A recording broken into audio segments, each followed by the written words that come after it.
नमस्कार दोस्तों, अल्फाजा diary YDS में आपका स्वागत है। आज मैं आपके लिए लेकर आई हूँ प्रेमचंद की लिखी कहानी नैराश। एक बार की बात है, अयोध्या में एक सम्मानित पंडित रहते थे जिनका नाम हृदयनाथ था। भले ही उनके पास बहुत धन दौलत ना था, लेकिन वे थोड़े में ही संतोष रखते थे। हालांकि उनके पास जो कुछ मकान थे, उनसे आने वाले किराए से उनका जीवन गुजर बसर हो जाता था। किराया बढ़ाने के साथ ही उन्होंने एक सवारी खरीद ली थी। जिंदगी का तजुर्बा होने के बाद भी किस प्रकार से जीवन यापन करना है, इसका बहुत कम ज्ञान था उन्हें। जैसे वे थे, वैसी ही उनकी पत्नी जागेश्वरी थी। उन्हीं की तरह समाज के रीति रिवाजों से डरकर रहने वाली। दोनों के विचार कभी अलग नहीं हुए। पत्नी के लिए पति की आज्ञा ही सर्वोपरि थी। जागेश्वरी भगवान शिव की उपासना करने वाली थी और हृदयनाथ जी वैष्णव थे, लेकिन दान व्रत आदि में दोनों की समान श्रद्धा थी, यानी धर्मनिष्ठ थे। उनकी एक पुत्री थी, कैलाश कुमारी, जिसकी शादी उन्होंने 13 साल में कर दी थी। अब उन्हें उससे एक पुत्र की लालसा थी, जिसके नाम वे सब कुछ करके धर्म ध्यान में लग जाना चाहते थे। शायद भाग्य को यह मंजूर न था। कैलाश कुमारी की शादी के बाद ही उसके पति की मौत हो गई और वह विधवा हो गई। पूरे घर में शोक की माहौल था, लेकिन कैलाश कुमारी, जिसे विवाह का मतलब ही नहीं पता था, वह अपने माता पिता को रोता हुआ देखते ही खुद भी रोने लगती थी। उसे नहीं पता था कि वे क्यों रो रहे थे।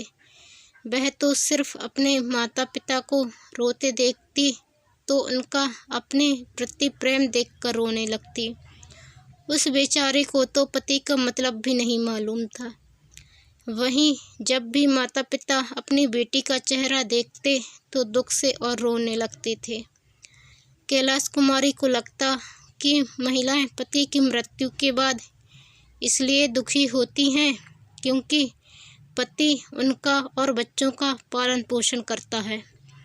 ऐसे में उसे चिंता करने की क्या ज़रूरत, क्योंकि उसके पास तो उसके माता पिता हैं जो उसकी सारी इच्छाएं पूरी कर सकते हैं।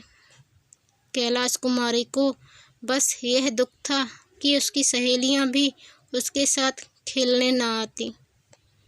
वह जब माँ से सहेलियों को बुलाने की आज्ञा लेने जाती तो माँ रोने लगती,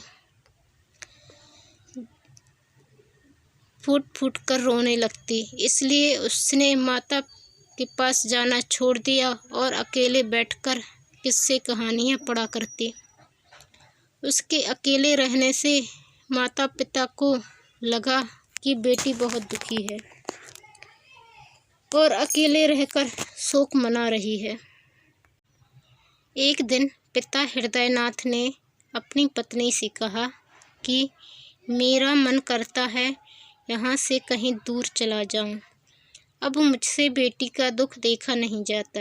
जागेश्वरी, मैं भी यह सब नहीं देख सकती। भगवान, मुझे अब और नहीं जीना है। हृदयनाथ, अगर हमारी बेटी दुखी रही तो बहुत बुरा होगा। हमें कुछ करना चाहिए। जागेश्वरी ने कहा, मेरी तो कुछ समझ नहीं आ रहा है, आप ही बताइए।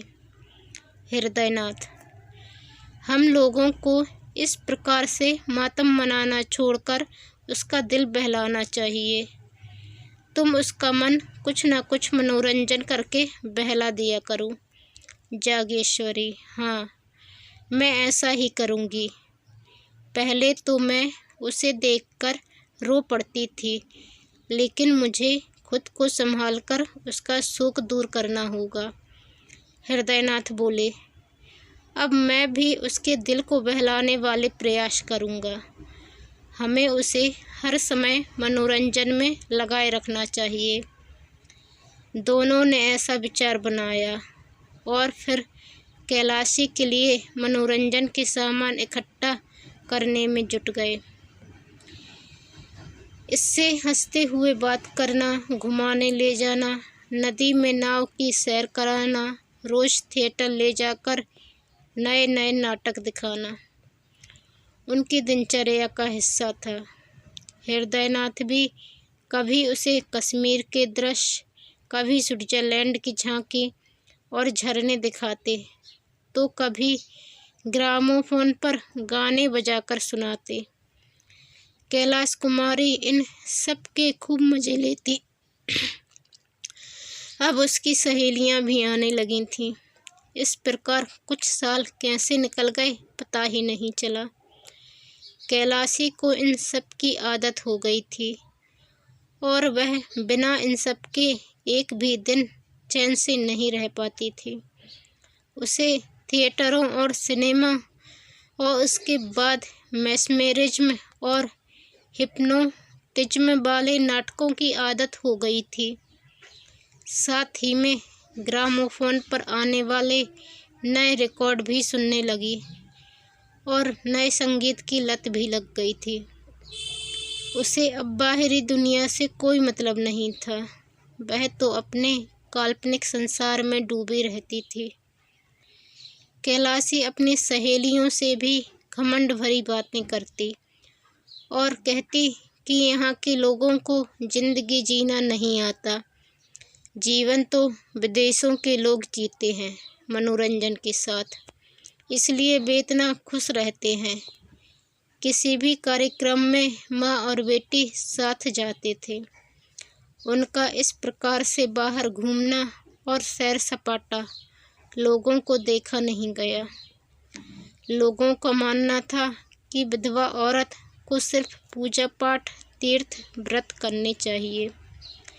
यह मनोरंजन के साथ उनके लिए नहीं होते।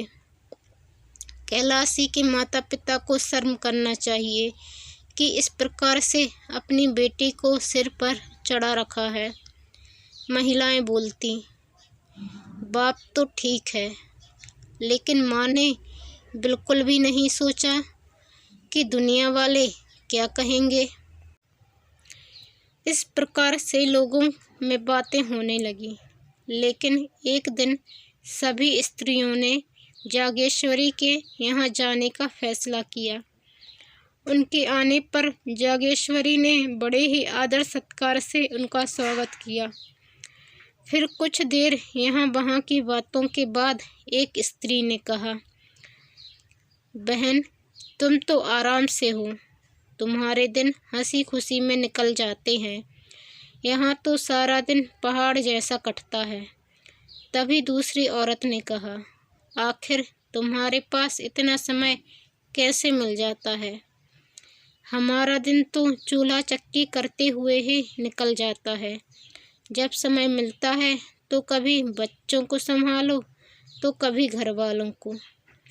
हम तो पूरी कठपुतलियों के जैसे नाचते रहते हैं। तभी तीसरी औरत ने व्यंग करते हुए कहा, इसमें सोचने वाली बात क्या है? यह सब करने के लिए जागेश्वरी जैसा कलेजा चाहिए। तुम लोग तो राज सिंहासन पर बैठने के बाद भी रोती रहोगी। इस बात पर एक वृद्ध महिला बोल उठी, ऐसा दिल किस काम का? जो दुनिया कितना भी मजाक उड़ाए फिर भी किसी को कोई फर्क नहीं पड़े। वह दिल किसी पत्थर से कम नहीं। हम गृहिणी हैं और हमारा काम गृहस्थी को संभालना है, मौज मस्ती करना नहीं। महिलाओं के द्वारा इस प्रकार मजाक उड़ाए जाने पर जागेश्वरी ने अपना सिर नीचे कर लिया। महिलाओं का काम हो गया। उनका उद्देश्य उसके मन को तड़पाना था। जागेश्वरी को सबक मिल चुका था। महिलाओं के जाने के बाद उसने यह सब अपने पति से कहा। वह मायूस होकर बोलने लगे कि अब क्या करें। जागेश्वरी, आप ही कुछ विचार करो। हृदयनाथ लंबी सांस छोड़ते हुए बोले, पड़ोसियों ने मजाक उड़ाया है और यह एक दिन होना ही था और सही भी है। मुझे खुद पता चल रहा है कि कैलाशी के हाव भाव बहुत बदल गए हैं।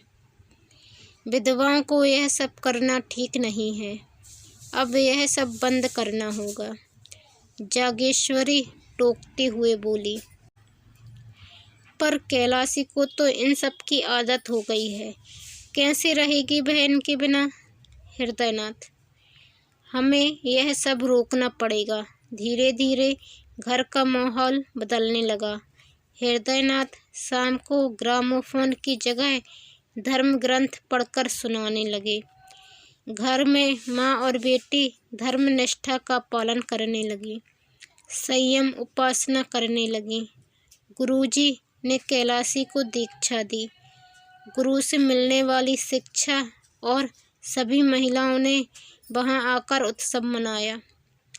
अब माँ बेटी गंगा स्नान करने लगी, मंदिर जाती, एकादशी का निर्जला व्रत रखती। गुरुजी कैलाशी को रोजाना संध्या के समय धर्मोपदेश देते।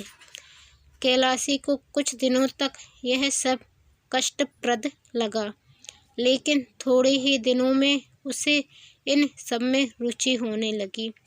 उसने मनोरंजन का मार्ग छोड़कर आध्यात्म और त्याग का मार्ग अपना लिया। उसे पति और अपनी स्थिति का मतलब समझ आने लगा। अब उसने प्रायश्चित करने का मन बना लिया था। वह साधु महात्माओं की सेवा करने लगी और यहाँ तक कि 3 साल में ही उसने संन्यास लेने का सोच लिया। जैसे ही माता पिता को इस बात का पता चला, उन्होंने अपना सिर पकड़ लिया। माँ ने कहा कि बेटी, अभी संन्यास लेने की तुम्हारी उम्र नहीं है, ऐसी बातें मत सोचो। कैलाशी, माँ, इन सब झंझटों को जितनी जल्दी छोड़ दिया जाए उतना अच्छा है। हृदयनाथ, क्या घर में रहकर इन सब से मुक्ति नहीं मिल सकती? तभी माँ ने कहा, इन सब से बदनामी होगी। कैलाश कुमारी, जो भगवान के चरणों में अर्पण हो जाते हैं उन्हें बदनामी की चिंता नहीं होती। जागेश्वरी ने समझाया, बेटी, हमें तुम्हारा ही आसरा है। अगर तुमने संन्यास लिया तो हम किसके सहारे जिएंगे? कैलाश कुमारी, भगवान ही सबका सहारा है माँ।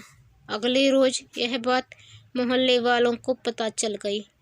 शुरू में तो उन्होंने आपस में ही खूब मजाक उड़ाया, लेकिन फिर कुछ पुरुष इस गुत्थी को सुलझाने के लिए हृदयनाथ के यहाँ आए। एक सज्जन बोले, क्या तुमने सुना है कि डॉक्टर गौड़ का हुआ प्रस्ताव बहुत अधिक मतों से मान लिया गया है? दूसरे व्यक्ति ने कहा कि ये लोग हिंदू धर्म का नाश करके मानेंगे। तीसरे व्यक्ति ने कहा, नाश तो होगा ही, जब हमारे ही साधु महात्मा मासूम लड़कियों को बहकाने लगे हैं। हृदयनाथ, मेरे साथ भी ऐसा ही हुआ है, आपको तो पता ही है सब कुछ। पहले व्यक्ति, आपके ही नहीं, हमारे साथ भी हो रहा है। हृदयनाथ, आप लोग कोई रास्ता निकालिए। पहले व्यक्ति, आपने उसे समझाया नहीं था क्या? हृदयनाथ, बहुत समझाया और अब हार गया, किसी की कुछ नहीं सुनती। तीसरे व्यक्ति, उसे इस मार्ग पर नहीं लाना था। पहले व्यक्ति, पर अब पछताने पर क्या होगा? कुछ लोगों की सलाह है कि विधवाओं से अध्यापिका का काम कराना चाहिए। दूसरे व्यक्ति, सलाह अच्छी है, आस पड़ोस की कन्याएं पढ़ने को आ जाएंगी और लड़की का भी मन लग जाएगा। हृदयनाथ, मैं उसे फिर से समझाऊंगा। जैसे ही लोग गए, हृदयनाथ ने कैलाश कुमारी को समझाने का प्रयास किया। पहले तो हृदयनाथ को कैलाश कुमारी को समझाने में कठिनाई हुई, लेकिन धीरे धीरे कैलाशी की सोच बदलने लगी और वह मान गई। हृदयनाथ ने मोहल्ले वालों की बच्चियों को जोड़कर पाठशाला शुरू कर दी। पंडित जी खुद कैलाशी के साथ पाठशाला में पढ़ाने लगे। कुछ ही दिन में पाठशाला चल गई और दूसरे मोहल्ले की बालिकाएं आने लगी। कैलाश कुमारी पूरे दिन लड़कियों के साथ रहती, पढ़ाने के साथ ही उनके साथ खेलती, सिलाई सिखाती रहती। पाठशाला अब एक परिवार बन गया था। किसी भी लड़की के बीमार होने पर कैलाश कुमारी उसके घर जाकर उसकी सेवा करती। एक दिन की बात है, पाठशाला की एक बच्ची को चेचक निकल आया। तब कैलाशी उसके घर उसकी तबीयत के बारे में पूछने गई। लड़की की तबीयत खराब थी। कैलाशी को देखकर ऐसा लगा कि उसके सारे दुख भाग गए। 1 घंटे के बाद जब कैलाशी जाने लगी तो लड़की रोने लगी। लड़की उसे छोड़ने के लिए तैयार नहीं थी। हृदयनाथ जब भी कैलाशी को बुलाने के लिए आदमी भेजते, वह मना कर देती। कैलाशी 3 दिन तक लड़की के पास रही। अगले दिन जब लड़की की तबीयत में सुधार हुआ तो वह घर आ गई, मगर जैसे ही नहाने के लिए तैयार हुई कि तभी एक आदमी दौड़ता हुआ आया और कहने लगा कि लड़की की हालत नाजुक हो रही है और वह आपको ही याद कर रही है। हृदयनाथ ने गुस्से में कहा कि किसी अस्पताल में नर्स बुला लो। कैलाश कुमारी ने कहा, बाबा आप गुस्सा मत हो, उसकी जान बचाने के लिए मैं 3 महीने तक उसकी सेवा कर सकती हूँ। हृदयनाथ, तो फिर पाठशाला कौन संभालेगा? कैलाशी, कुछ दिन आप संभाल लो, जैसे वह अच्छी होगी मैं आ जाऊंगी। हृदयनाथ, बात को समझो, यह बीमारी छूने से फैलती है।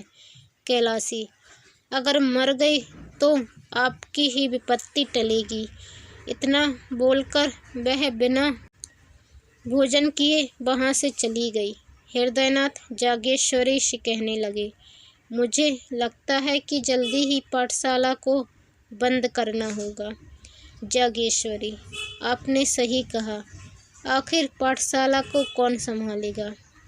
हृदयनाथ, मैं भी क्या करूं? जो भी उपाय करता हूं कुछ ही दिनों में हमें ही मुसीबत में डाल देता है। मुझे अब बदनामी का डर सताने लगा है, क्योंकि लोग कहेंगे कि लड़की पराए लोगों के घर आती जाती है, कई कई दिनों तक वहीं रहती है। जागेश्वरी, तो आप उसे पढ़ाने से मना कर दीजिए, और क्या कहें। कैलाश कुमारी के वापस आने तक हृदयनाथ पाठशाला बंद कर चुके थे। इसे देखकर कैलाशी ने गुस्से से तीव्र स्वर में कहा, यदि बदनामी का डर है तो मुझे जहर दे दे, आपके पास इसके सिवा और कोई उपाय नहीं हो सकता है। हृदयनाथ ने उसे समझाया, बेटी इस संसार में रहना है तो संसार के अनुसार ही काम करना पड़ेगा। कैलाशी, अगर ऐसा है तो मुझे बताइए कि ये लोग आखिर क्या चाहते हैं मुझसे? मैं क्यों संसार के नियमों को निभाने के चक्कर में एक कठपुतली बनूं? मेरे अंदर भी जान है, मुझे भी जीने की चाह है। मैं अपने आप को दुनिया में दुखिया नहीं मान सकती और ना ही रोटी का एक टुकड़ा खाकर रह सकती हूँ। बताइए मैं ऐसा क्यों करूँ? ये लोग मुझे जो चाहे समझें, लेकिन मैं अभागिनी नहीं। मुझे पता है कि खुद के आत्मसम्मान की रक्षा कैसे करनी है। मैं कोई जानवर नहीं हूँ जो समाज लाठी लेकर मेरे पीछे पड़ा रहे। इतना बोलकर कैलाश कुमारी वहाँ से चली गई। इसके बाद से वह अपनी लाचारी और स्त्रियों की बेबसी के बारे में सोचने लगी। उसे लगने लगा कि महिला पुरुषों के अधीन क्यों है। क्या एक स्त्री का यही भाग्य है? यह सोचकर अपने नसीब और समाज के द्वारा किए गए अत्याचार पर दुखी और नाराज हो जाती थी। पाठशाला के बंद होने के बाद कैलाश कुमारी को पुरुषों से अंदर ही अंदर जलन होने लगी। महिलाओं की बेबसी पर कैलाशी बार बार झुंझला जाती। एक दिन की बात है, उसने अपने बाल गूंथ कर जोड़े में गुलाब का फूल लगा लिया। जैसे ही माँ ने उसे ऐसा देखा तो गुस्से में होठों से जीभ दबा ली। ठीक ऐसे ही एक दिन उसने रेशमी साड़ी पहनी, जिसे देखकर आस पड़ोस की महिलाओं ने खूब आलोचनाएं की। अब वह एकादशी व्रत भी नहीं रखती थी। साथ ही कंघी और आईने को वह छोड़ने लायक नहीं समझती थी। शादियों के दिन शुरू हो गए थे। मोहल्ले की सभी स्त्रियां गैलरी में आकर दूल्हे को देखती थीं। जागेश्वरी भी उनमें से एक थी। इसके विपरीत कैलाश कुमारी कभी भी इन बारातों को नहीं देखती थी। उसकी नज़रों में बारात का मतलब था कि यह सीधी सादी लड़कियों का शिकार है। बारातियों को वह शिकारी कुत्ते समझती। उसे बस यही लगता था कि यह शादी नहीं बलिदान है एक महिला का। दिन गुजरे, तीज व्रत का दिन भी आ गया। घरों में सफाई के साथ ही स्त्रियां व्रत रखने की तैयारियां करने लगी। वहीं व्रत की तैयारी जागेश्वरी ने भी की। अपने लिए नई नई साड़ियां मंगाई। हमेशा के जैसे ही कैलाशी के ससुराल से भी कपड़े, मिठाइयाँ और खिलौने आए। यह विवाहित महिलाओं का व्रत है, लेकिन विधवा भी इसे सही रीति रिवाज से करती हैं। उनका संबंध पति से शारीरिक नहीं बल्कि आध्यात्मिक होता है। अभी तक तो कैलाश कुमारी यह व्रत रखती थी, लेकिन अब उसने निश्चय कर लिया था कि वह व्रत नहीं रखेगी। माँ ने सुना तो सिर पीट लिया। वह बोली कि बेटी, यह व्रत रखना हमारा धर्म है। कैलाशी, अगर यह धर्म है तो पुरुष महिलाओं के लिए क्यों कोई व्रत नहीं रखते हैं? जागेश्वरी ने कहा। पुरुषों में इसको निभाने की रीत नहीं है। कैलाशी बोली। वो इसलिए कि जितनी महिलाओं को मर्दों की जान प्यारी है, उतनी मर्दों को महिलाओं की प्यारी नहीं। जागेश्वरी, तू ही बोल कि महिलाएं मर्दों की बराबरी करें भी तो कैसे? उसका धर्म है अपने पति की सेवा। कैलाश कुमारी, यह मेरा धर्म नहीं है। मेरा धर्म केवल आत्मरक्षा है और कुछ नहीं। जागेश्वरी, बेटी, एक बार फिर सोच ले, गजब हो जाएगा। क्या कहेगी ये दुनिया? कैलाश कुमारी, क्या माँ आप फिर उसी दुनिया को लेकर बैठ गई? मुझे खुद की आत्मा के अलावा किसी का भी डर नहीं है। हृदयनाथ को जागेश्वरी ने यह बातें बताईं तो वे चिंता में डूब से गए। उनके मन में हुआ, क्या मतलब है इन सब का? क्या उसके अंदर आत्मबोध हुआ है या फिर यह सब नैराश्य है? वैसे भी जब धनहीन व्यक्ति का कष्ट दूर नहीं होता तो लाज को छोड़ ही देता है। इसमें कोई शक नहीं कि नैराश्य यानी निराशा ने ही यह रूप ले लिया है। इससे दिल के सारे कोमल और अच्छे भाव खत्म से होने लगते हैं और अचानक अलग सा बदलाव होने लगता है। इंसान जग हंसाई पर भी गौर नहीं करता। उसके लिए दुनिया के मानो सारे रिश्ते ही टूट से जाते हैं। इसी को नैराश्य यानी निराशा की आखिरी स्थिति माना जाता है। हृदयनाथ अपने विचारों में खोए हुए थे। तभी जागेश्वरी ने पूछा, अब क्या करेंगे? हृदयनाथ ने कहा कि क्या बताऊं अब। जागेश्वरी ने फिर पूछा, आपके पास कोई और उपाय ही हो सकता है, लेकिन उसके बारे में बात नहीं कर सकता। कहानी से सीख, हमें कभी भी स्त्री और पुरुष में भेद नहीं करना चाहिए। दोनों ही सुखी और स्वतंत्र जीवन जीने के समान रूप से अधिकारी होते हैं। इस कहानी से हमें यही समझ में आता है कि हम समाज के नियमों के अनुसार चलकर एक कठपुतली बन जाते हैं। अपने मन का कुछ भी नहीं कर सकते, क्योंकि जो भी करते हैं